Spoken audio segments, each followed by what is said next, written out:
start, stop, continue. Mr. Crawford sent an email about that yesterday, and next week we'll have some feedback for you on the things that were, some of you wrote down things related to your classroom. You reflected in that nature what you were going to start, stop, and continue in your classroom. And that's great. I think that was one of the reasons for doing it. But then also, you know, we said if there is something from an organizational standpoint that you want to put, you know, please address that. So we want to get you feedback on the things that were organizational in nature. We'll get you that information next week. We come back to recovery. One thing that I didn't list up there, Ms.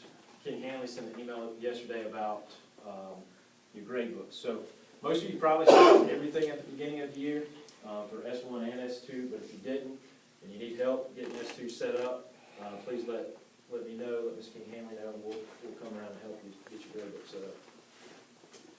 Folks from National Blue Ribbon Schools of Excellence, the folks that were here in October, they were back today.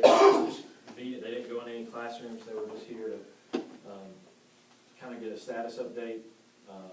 Things went well. I will tell you this, one of the things that we expressed to them that we were kind of frustrated with the process is that when you give us a report on the things that we were strong in, one of the areas that we were strong was the leadership, faculty, and staff promote continuous school improvement, specifically as it related to student achievement.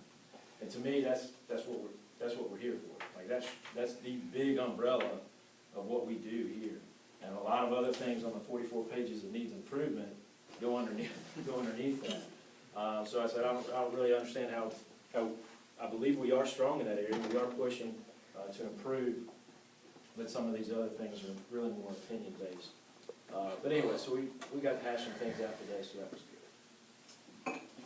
Recovery. Let me speak about this real quick. Marcus.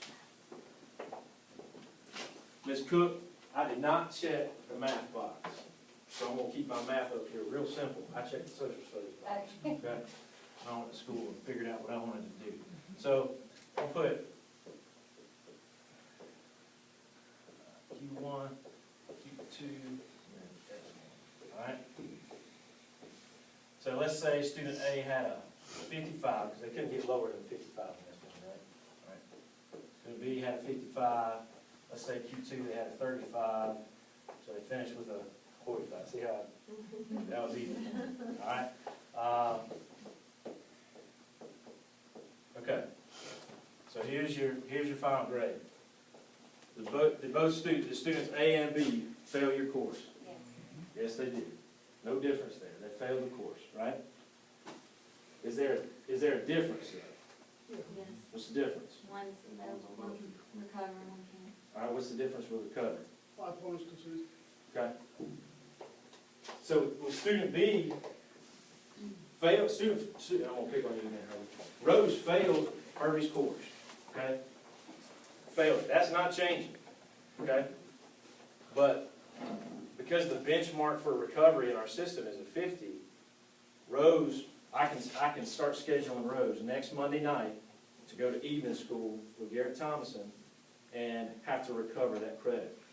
Is she still going to have to learn the material? To get credit for the course. You say, well, she got to take it again. She didn't get it. Well, she will, but she's going to do it a different way. Student A, guess what, Herbie? You got student A back in your class again. Because they didn't meet the threshold to do recovery.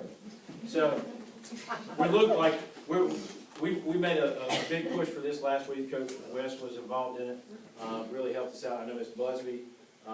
We kind of took a look at the EOC courses last week and targeted some kids that were in this 30 to 50 range and said, hey, what can they do to get up to a 50? Again, not asking you to pass it, they're still going to fail your course.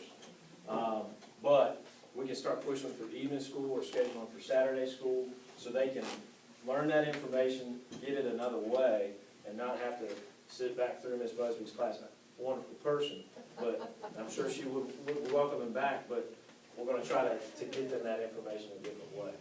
So anyway, I just want to explain to you some things that we're going to start paying more close attention to. If you're in the academy, I know Mr. Crawford Crawford and I are working on this together, and so he's doing a lot with some of the academy courses. I just wanted to share with you what we're doing with recovery and getting kids the credits they need to get to graduate, while still making them do the work. Okay, we still have these shirts for sale. We have a big Hannah Westside game coming up. We've already beat them in wrestling, we've beat them in football.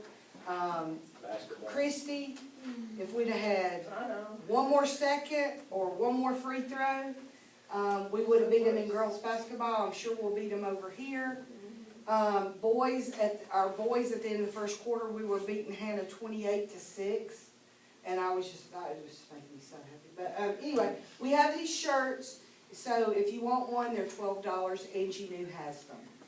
And again, we use this to send teachers, Avid Summer Institute, and you pay for tutors. Last thing, I believe in the power of prayer. So if you have a prayer time, I would like for you to remember 3 people. Janet Applewhite's back, but she still needs us to lift her up. On the 200 hall over here is Chuck McQueen. He's just been diagnosed with cancer. And Amy Simmons.